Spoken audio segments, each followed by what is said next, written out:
जय मसीह। आज 14 जुलाई 2022 तदनुसार 30 असार 2079 बिहिबार आज हामी माथिल्लो कोठाबाट हेर्नेछौँ। आजको शीर्षक छ पुनः पत्ता लगाएको उपहार। आज हामी परमेश्वरको वचन पहिलो पत्रुस 4को 8 देखि 11 सम्म पाठ गर्नेछौँ। सबैभन्दा बढी एउटा अर्काप्रति तिमीहरूको प्रेम अटुट रहोस्, किनकि प्रेमले नै असंख्य पापहरू ढाक्दछ। बिना गनगन एउटाले अर्काको अतिथि सत्कार गर, जसले जस्तो वरदान पाएको छ परमेश्वरका अनुग्रहका विभिन्न वरदान पाएका भण्डारे झैं ती एउटा अर्काको निम्ति प्रयोग गर। यदि कसैले बोल्दछ भने परमेश्वरको वचन बोले जस्तै त्यसले बोलोस्। यदि कसैले सेवा गर्छ भने परमेश्वरले दिनुभएको शक्तिद्वारा त्यसले त्यो गरोस्। यस हेतुले कि सबै कुरामा येशू ख्रीष्टद्वारा परमेश्वरलाई नै प्रशंसा होस्, उहाँलाई नै महिमा र पराक्रम सदा सर्वदा होस्। आमीन। याकोब 1:17 लेखक यहाँ जोड दिनुहुन्छ, हरेक असल दान र हरेक सिद्ध वरदान स्वर्गबाट हो। यो वरदान ज्योतिका पिताबाट आउँछ। आमेन। लेखक आफ्नो अनुभव र विचारलाई यहाँ यसरी प्रस्तुत गर्नुहुन्छ। मेरो घुँडाको शल्यक्रिया गरेको 1 हप्तासम्म म घरमा बसेपछि मण्डलीका साथीहरूले बिहानको नास्ताको निम्ति मलाई निमन्त्रणा गरे। त्यति बेलासम्म पनि म त्यति हिँड्न सक्ने अवस्थामा थिइनँ, तापनि मैले सो निमन्त्रणालाई स्वीकार गरेँ।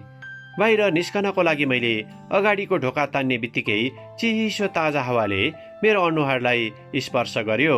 मलाई यस्तो लाग्यो कि मैले जीवनमा पहिलोपल्ट ताजा हावाको अनुभूति गर्दैछु।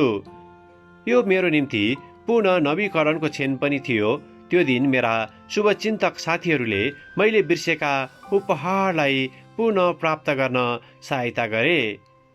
हरेक दिन हाम्रो लागि प्रभुले दिनुभएको उपहार हो, तर हामी कतिपल्ट मौन बसेर ताजा नयाँ उपहारको रूपमा सोच्न सक्दैनौँ।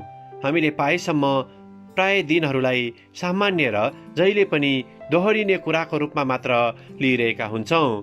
कहिलेकाहीँ अप्ठ्यारो गाह्रो जस्तो खराब घुँडाले पनि परमेश्वरको ससाना आशिषहरूको बारेमा सोच्न सहायता गर्दो रहेछ। मेरो घुँडाको शल्यक्रियामा मेरो कमजोरी भए तापनि मेरा साथीहरूको दयाले मैले पहिले देख्न असफल परमेश्वरको उपहारलाई पूर्ण रूपमा निहाल्ने अवसर पाएँ। यो हरेक दिन प्रभुबाट हामीलाई दिनुभएको ताजा उपहार हो। यो परमेश्वरबाटको सिद्ध उपहारमा उत्सव मनाउने क्षण पनि हो। आमेन।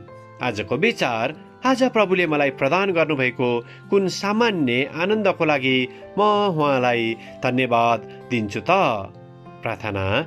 धन्यवाद परमेश्वर, हरेक दिन तपाईले हामीलाई प्रदान गर्ने कुराको निम्ति।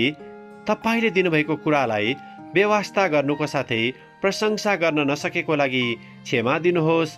येशूको नाउँमा, जसले हामीलाई उत्तम उपहार दिनुभयो त्यसको लागि धन्यवाद।